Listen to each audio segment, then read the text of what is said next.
नमस्कार दोस्तों, success study Baloda YouTube channel में आपका स्वागत है। आज के वीडियो में हम NMMS परीक्षा में विगत वर्षों में जो प्रश्न पूछे गए हैं उन प्रश्नों के क्रम में ये वीडियो आपके लिए लेकर हम आए हैं। अब आज की वीडियो में विज्ञान विषय के जो 35 प्रश्न पूछे जाते हैं वे सारे 35 प्रश्न इस वीडियो में आपको आंसर सहित उपलब्ध होंगे। तो चलिए शुरू करते हैं हम आज का वीडियो। पहला प्रश्न है, वे प्रतिबिंब जिन्हें पर्दे पर प्राप्त किया जा सकता है कहलाते हैं। क्या कहलाते हैं? ऑप्शन ए आभासी प्रतिबिंब, बी वास्तविक प्रतिबिंब, सी शुद्ध प्रतिबिंब और डी अशुद्ध प्रतिबिंब। तो ऐसे प्रतिबिंब जिन्हें हम पर्दे पर प्राप्त कर सकते हैं, है ना, ये जिन्हें पर्दे पर प्राप्त किया जा सकता है उन्हें हम कहते हैं वास्तविक प्रतिबिंब। और जिन प्रतिबिंबों को हम पर्दे पर प्राप्त नहीं कर सकते उन्हें कहते हैं आभासी प्रतिबिंब। क्लियर? चलिए नेक्स्ट क्वेश्चन है, ध्वनि संचरित हो सकती है ना, ये क्या है? संचरित हो सकती है किसमें? ए केवल वायु या गैसों में, बी केवल ठोसों में, सी केवल द्रवों में और डी ठोसों, द्रवों तथा गैसों में। तो देखिए, ध्वनि का संचरण ठोस, द्रव और गैस तीनों में हो सकता है, इसलिए ऑप्शन डी जो है हमारा सही जवाब हो जाएगा। नेक्स्ट क्वेश्चन है, सर्पी घर्षण स्थैतिक घर्षण से कैसा होता है? ऑप्शन ए अधिक होता है, बी बराबर होता है, सी कम होता है, डी इनमें से कोई नहीं। तो सर्पी घर्षण जो है स्थैतिक घर्षण से कैसा होता है? कम होता है। ऑप्शन सी हमारा सही जवाब हो जाएगा। अगला जो प्रश्न है, प्रश्न क्रमांक 4, आंतरिक निषेचन होता है। ए नर के शरीर में, बी मादा के शरीर में, सी नर के शरीर के बाहर और डी है मादा के शरीर के बाहर। तो आंतरिक निषेचन जो होता है वह कहाँ होता है? मादा के शरीर में होता है, इसलिए ऑप्शन बी जो है हमारा सही जवाब हो जाएगा। ठीक है। प्रश्न क्रमांक 5, रेड डाटा पुस्तक में क्या रखा जाता है? ऑप्शन ए सभी जंतुओं का रिकॉर्ड रखा जाता है, बी सभी पादपों का रिकॉर्ड रखा जाता है, सी सभी संकटापन्न स्पीशीज का रिकॉर्ड रखा जाता है, डी सभी तत्वों का रिकॉर्ड रखा जाता है। तो देखिए, जो रेड डाटा बुक होती है ना, उसके अंदर संकटापन्न है ना, संकटापन्न का मतलब होता है कि जो बिल्कुल संकट में है ऐसी स्पीशीज का, है ना, मतलब संकट मतलब क्या होता है? जो खतरे में है ना, खतरे में मतलब उनकी संख्या बहुत कम हो गई है, तो उनको बोलते हैं संकटापन्न स्पीशीज का रिकॉर्ड रखा जाता है। ठीक है, मतलब ऐसी स्पीशीज है ना, ऐसे जीव जंतु या पशु जो खतरे में आ गए हैं, जिनकी संख्या बहुत ही कम हो गई है, उनका रिकॉर्ड सरकार द्वारा रखा जाता है। ठीक है ना, इसमें बोलते हैं रेड डाटा बुक। प्रश्न क्रमांक 6, दहन के लिए वायु में आवश्यक है। क्या आवश्यक है? ऑक्सीजन, बी नाइट्रोजन, सी chlorine, D carbon dioxide.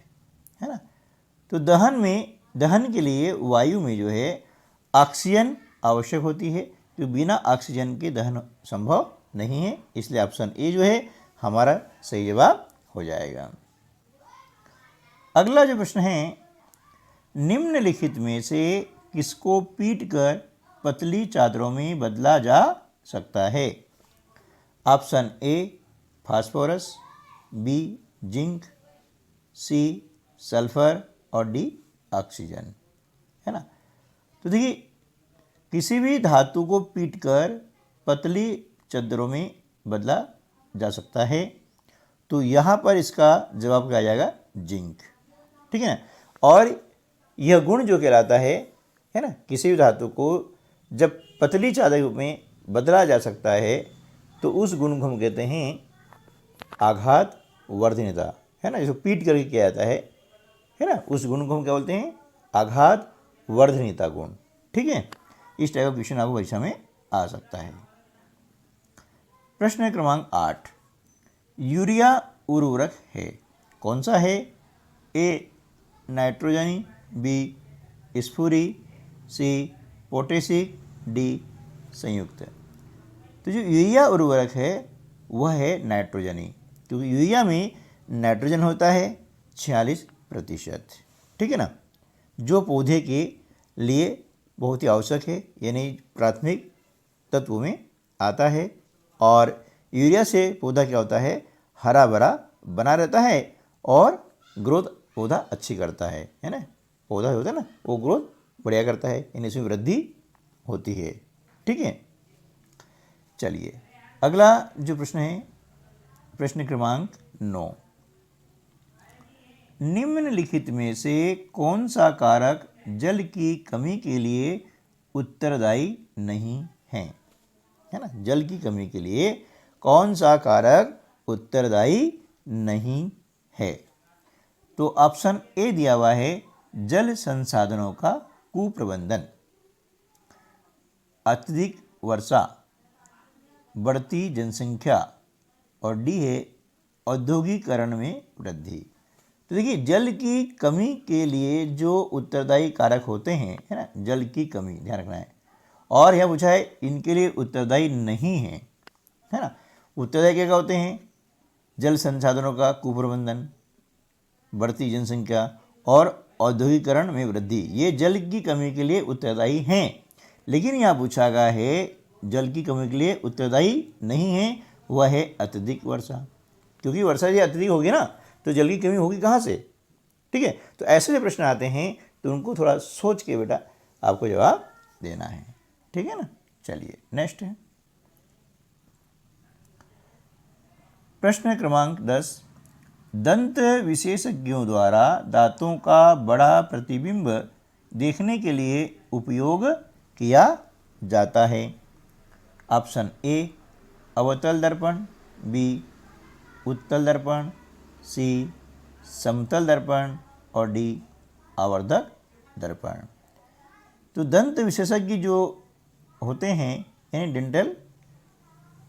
Dentist जो होते हैं, है ना, ठीक है, जो डेंटिस्ट होते हैं वे दांतों को मतलब उसका प्रतिबिंब होता है उसको बड़ा देखने के लिए क्या करते हैं? अवतल दर्पण का उपयोग करते हैं, इसलिए ऑप्शन ए जो है सही जवाब हो जाएगा, ठीक है ना। यानी दंत विशेषज्ञ मतलब दांतों के जो डॉक्टर होते हैं, ठीक है ना, जिसे हम कहते हैं डेंटिस्ट, ठीक है। चलिए अगला प्रश्न देख लेते हैं, है ना। प्रश्न क्रमांक 11, अंतर्राष्ट्रीय अलवण जल वर्ष मनाया गया था, कब मनाया गया था? ऑप्शन आपको दिया गया है वर्ष 2008 में, बी वर्ष 2011 में, सी वर्ष 2010 में और डी वर्ष 2003 में। तो अंतर्राष्ट्रीय अलवण जल वर्ष मनाया गया था वर्ष 2003 में, ठीक है। अगला प्रश्न है नीला थोथा का रासायनिक सूत्र है। Option A CuSO4, B MgSO4, C FeSO4, D AgSO4, ठीक है ना। तो नीला जो तोता होता है इसे हम नीला कशिश भी कहते हैं, है ना। और इसका जो रासायनिक नाम क्या है, वह है कॉपर सल्फेट, और रासायनिक सूत्र क्या है, CuSO4। इसलिए ऑप्शन नंबर ए जो है हमारा सही जवाब हो जाएगा। तो ये जो कॉपर सल्फेट होता है यानी नीला तोता, यह फफूंदनाशक होता है, जिसे हम ये कहते हैं ना फंजीसाइड, क्या बोलते हैं, फंजीसाइड बोलते हैं, ठीक है ना। तो ये फफूंदनाशक के रूप में इसका उपयोग किया जाता है। प्रश्न क्रमांक 13, अमरवेल उदाहरण है, किसके उदाहरण हैं, ए स्वपोषी, बी परजीवी, सी मृतजीवी और डी परपोषी, है ना। तो देखिए जो अमरवेल है ना, वह किसका उदाहरण है, अमरवेल है वह परजीवी का उदाहरण है, ठीक है ना। अब परजीवी किसे कहते हैं कि ऐसे जो भी जीव होते हैं, है ना, जो भोजन के लिए किसी और पर निर्भर होते हैं, ये स्वयं अपना भोजन नहीं बनाते हैं, उन्हें हम कहते हैं परजीवी, ठीक है। और जो जीव अपना स्वयं का भोजन बना लेते हैं उन्हें हम कहते हैं स्वपोषी, ठीक है। चलिए नेक्स्ट क्वेश्चन है, कार्बोहाइड्रेट बनते हैं, ठीक है। अब किससे बनते हैं, ऑप्शन ए कार्बन, हाइड्रोजन एवं ऑक्सीजन से, बी हाइड्रोजन, नाइट्रोजन एवं ऑक्सीजन से, सी ऑप्शन है ऑक्सीजन, कार्बन एवं नाइट्रोजन से, डी ऑप्शन है नाइट्रोजन, हाइड्रोजन एवं सल्फर से। तो देखिए जो कार्बोहाइड्रेट होते हैं, है ना, वे कार्बन, हाइड्रोजन एवं ऑक्सीजन से बनते हैं, इसलिए ऑप्शन ए जो है हमारा सही जवाब हो जाएगा। अगला जो प्रश्न है कि निम्नलिखित में से कौन सा विकल्प उष्ण कटिबंधीय क्षेत्र का सर्वश्रेष्ठ वर्णन करता है, ए गर्म एवं आर्द्र, बी सर्द और आर्द्र, सी गर्म और शुष्क, डी निम्न तापमान अत्यधिक वर्षा, ठीक है ना। तो उष्ण कटिबंधीय जो क्षेत्र होता है उसका सर्वश्रेष्ठ वर्णन करता है कौन है, गर्म और आर्द्र, है ना। क्योंकि गर्म और आर्द्र होता है वह क्षेत्र होता है उष्ण कटिबंधीय क्षेत्र, ठीक है। चलिए नेक्स्ट क्वेश्चन करते हैं, मृदा में बड़े कणों का अनुपात अधिक होता है, किस प्रकार मृदा में होता है, मृदा मतलब मिट्टी, सॉइल, ठीक है ना।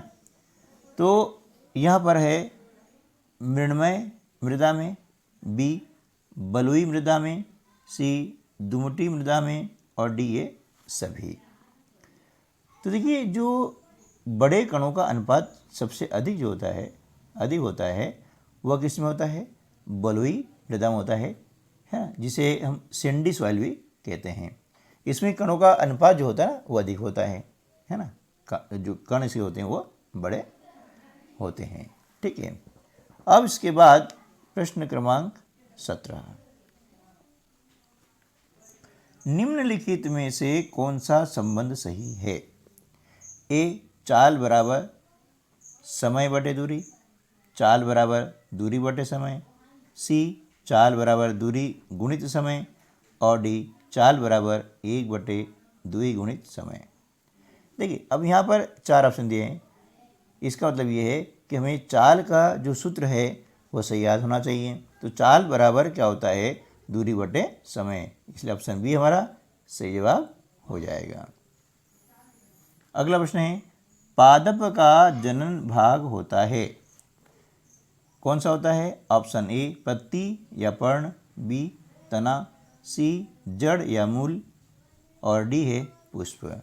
तो पादप का जो जनन अंग होता है या जनन भाग होता है वह क्या होता है ना, वह होता है पुष्प यानी फूल, ठीक है ना। पुष्प होता है, पुष्प से फल बनता है और उसके अंदर बीज होते हैं, ठीक है ना। तो इसलिए ये कहलाता है इसका जनन भाग। ठीक है ना। अगला प्रश्न है, जल और पोषक तत्वों के परिवहन के लिए पादपों में जो संवहन ऊतक होता है उसे क्या कहते हैं? Option A xylem, B phloem, C cambium, D parenchyma. ठीक है ना। तो जल और पोषक तत्वों के परिवहन के लिए पादपों में जो संवहन ऊतक होता है उसे हम कहते हैं जाइलम। क्या बोलते हैं? जाइलम बोलते हैं। ठीक है ना। अगला प्रश्न है, रक्त परिसंचरण की खोज किसने की थी? ए जॉन डाल्टन ने, बी थॉमस अल्वा एडिसन ने, सी विलियम हार्वे ने, डी अलेक्जेंडर फ्लेमिंग ने। तो रक्त संचरण की जो खोज की थी वह की थी विलियम हार्वे ने, इसलिए ऑप्शन सी जो है हमारा सही जवाब हो जाएगा। विलियम हार्वे इंग्लैंड के एक जो है वैज्ञानिक थे। ठीक है ना। अगला प्रश्न है प्रश्न क्रमांक 21। ठीक है, हम देख लेते हैं इसको भी। प्रश्न क्रमांक 21 क्या है? झंझा का नेत्र कहते हैं। झंझा का नेत्र कहते हैं। ऑप्शन ए चक्रवात का केंद्र, बी सघन वर्षा, सी सघन बादल और डी इनमें से कोई नहीं। है ना। तो झंझा का जो नेत्र होता है ना, उसे हम क्या कहते हैं? तो उसे हम कहते हैं चक्रवात का केंद्र। जो चक्रवात का केंद्र होता है उसे हम कहते हैं झंझा का नेत्र। ठीक है ना। चलिए अगला प्रश्न है, खाने के सोडे के रूप में उपयोग में लाया जाता है ना। खाने के सोडे के रूप में उपयोग में लाया जाता है। ए NaCl, बी NaHCO3, सी Na2CO3, डी MgSO4। तो खाने के सोडे के रूप में जो उपयोग में लाते हैं वो होता है NaHCO3। क्या होता है? NaHCO3। अगला क्वेश्चन है, लाइकेनों से निष्कर्षित किया जाता है ना। ए सूचक, बी लवण, सी अम्ल और डी क्षार। तो लाइकेन से निष्कर्षित किया जाता है, क्या किया जाता है? सूचक। है ना। लाइकेन से हम क्या निष्कर्षित करते हैं? सूचक जो है होते हैं वो निष्कर्षित करते हैं, जिसे लिटमस पेपर। लिटमस पेपर जो है वह लाइकेन से निष्कर्षित किया जाता है। ठीक है ना। अगला प्रश्न है 24, निम्न में से किससे ऊन प्राप्त नहीं होती है? ऑप्शन ए याक, बी ऊंट, सी बकरी और डी घने बालों वाला कुत्ता।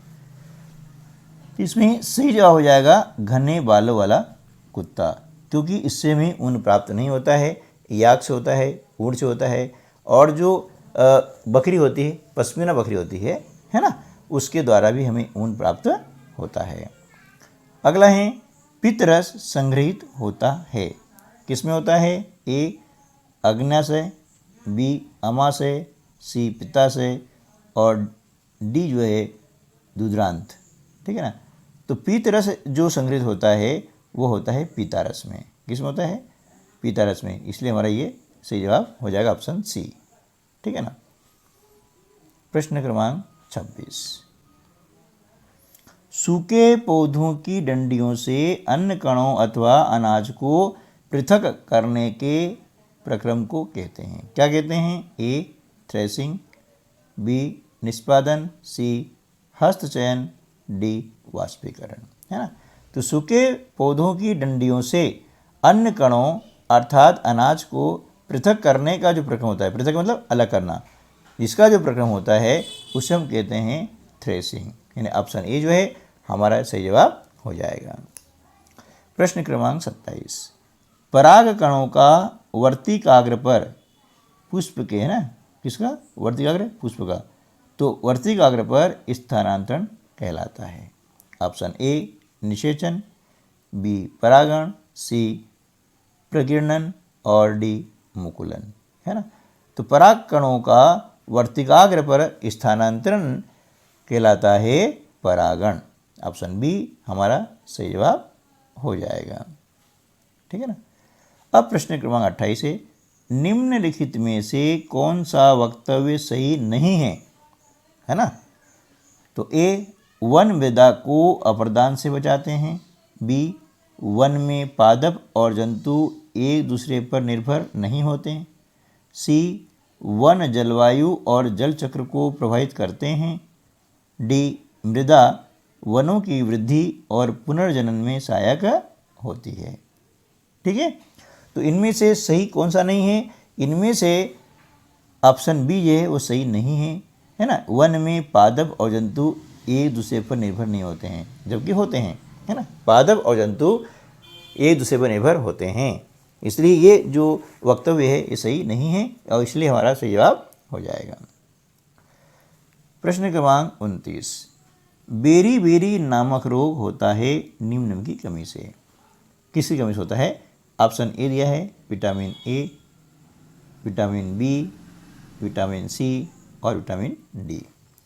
तो देखिए मानव में जो है बेरी रोग होता है वो होता है विटामिन बी की कमी से। ठीक है ना। विटामिन सी की कमी से होता है स्कर्वी रोग और विटामिन ए की कमी से होता है रतौंधी रोग और विटामिन डी की कमी से होता है रिकेट्स रोग। ठीक है ना। चलिए नेक्स्ट है, इस प्रकार की जड़ तंत्र में सभी जड़ें एक जैसी दिखाई देती है, इन्हें कहते हैं, क्या कहते हैं? ऑप्शन ए मूसला जड़, बी झकड़ा जड़, सी पार्श्व जड़ और डी इनमें से कोई नहीं। तो इस प्रकार की जो जड़ तंत्र में सभी जड़ें एक जैसी दिखाई देती है ना, यानी सारी जड़ें एक जैसी दिखाई देती है, उन्हें हम कहते हैं झकड़ा जड़ यानी रेशेदार जड़। दूसरा नाम क्या उसका है? रेशेदार जड़ या फिर झकड़ा जड़। ठीक है ना। चलिए अगला प्रश्न है, गर्दन तथा सिर को जोड़ने वाली संधि है। ए हिंज संधि, बी कंदुक खल्लिका संधि, सी धुराग्र संधि, डी अचल संधि, है ना। तो गर्दन और सिर को जोड़ने वाली जो संधि होती है उसका नाम है धुराग्र संधि। ऑप्शन सी हमारा सही जवाब हो जाएगा। प्रश्न क्रमांक 32, यह एक रासायनिक परिवर्तन है। कौन सा? नीचे आपको 4 ऑप्शन दिए गए हैं, उनमें आपको देखना है कि रासायनिक परिवर्तन कौन सा है। कागज़ को मोड़ना, गुब्बारे से हवा निकलना, कपड़ा सिलकर शर्ट बनाना और जंग लगना। तो यहाँ पर रासायनिक परिवर्तन क्या है? जंग लगना। क्योंकि रासायनिक परिवर्तन में क्या होता है? एक नया पदार्थ बनता है, जबकि भौतिक परिवर्तन में नया पदार्थ नहीं बनता है, ये आपको ध्यान रखना है। ठीक है ना। चलिए अगला प्रश्न है 33, है ना। प्रश्न क्रमांक क्या हो जाएगा? 33। दहन एक क्रिया है, कैसी क्रिया है? ऑक्सीकरण, बी अपचयन, सी वियोजन, डी संयोजन, है ना। तो दहन जो क्रिया है वह है ऑक्सीकरण क्रिया है, क्योंकि दहन के लिए ऑक्सीजन आवश्यक होती है। जिस भी क्रिया में ऑक्सीजन ग्रहण की जाती है, ऑक्सीजन आवश्यक होती है, उस क्रिया को हम क्या कहते हैं? ऑक्सीकरण। ठीक है ना। अगला प्रश्न है, उच्छ्वसन के समय पसलियाँ, ऑप्शन आपको दिए 4। पहला है बाहर की ओर गति करती है, बी नीचे की ओर गति करती है, सी ऊपर की ओर गति करती है या फिर बिल्कुल गति नहीं करती है ना। तो उच्छ्वसन के समय जो पसलियाँ होती है ना, वह नीचे की ओर गति करती है ना। कहाँ करती है? नीचे की ओर गति करती है। प्रश्न क्रमांक 35, लोहे पर जंग की परत चढ़ाने का प्रक्रम कहलाता है, क्या कहलाता है? ऑप्शन ए गैल्वेनाइजेशन, बी प्रकाश संश्लेषण, सी वाष्पीकरण और डी क्रिस्टलीकरण, है ना। तो लोहे पर जंग की परत चढ़ाने का जो प्रक्रम होता है ना, उसे हम कहते हैं गैल्वेनाइजेशन। क्या बोलते हैं? नाइजेशन यानी धातु लेपन। ठीक है, तो इस प्रकार से हमने एनएमएस की परीक्षा में विगत वर्षों में जो प्रश्न पूछे गए हैं उन प्रश्नों को इस वीडियो में हल किया है। यह वीडियो आपकी एनएमएस की परीक्षा के लिए, इसके अलावा अन्य प्रतियोगी परीक्षाओं के लिए भी बहुत ही मददगार साबित होगा। इसी आशा के साथ में मिलते हैं अगले वीडियो में। तब तक के लिए नमस्कार, जय हिंद।